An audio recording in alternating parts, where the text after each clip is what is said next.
La suite de cette session d'information nous conduit à l'ENEF, l'École nationale des eaux et forêts, qui vient de tenir son conseil d'administration.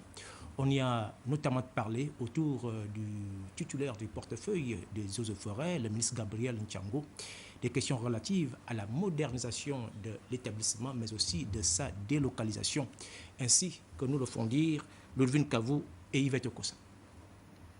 La nouvelle ENEF basée sur l'excellence devrait tenir compte de l'autonomie managériale et financière afin d'accompagner le pays dans son engagement pour la diversification de l'économie.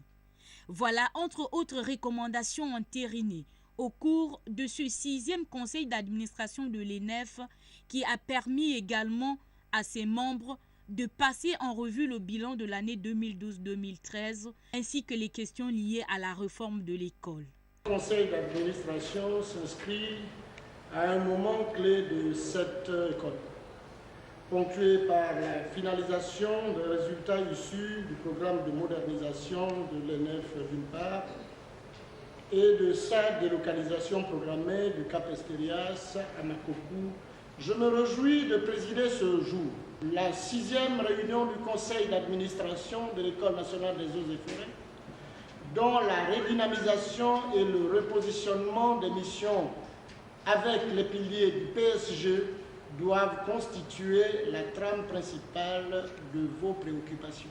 Les membres du Conseil ont également opté pour le renforcement des textes et statuts juridico-administratifs en vue d'une amélioration de la gouvernance.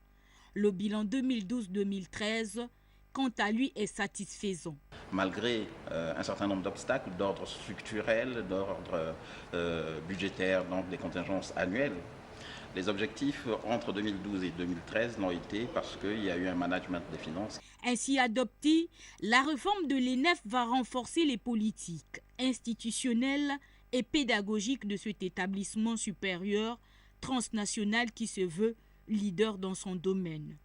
Cette 6e réunion du conseil d'administration de l'ENEF est marquée par la tenue préalable du conseil scientifique et de 2 ateliers d'information et d'échange.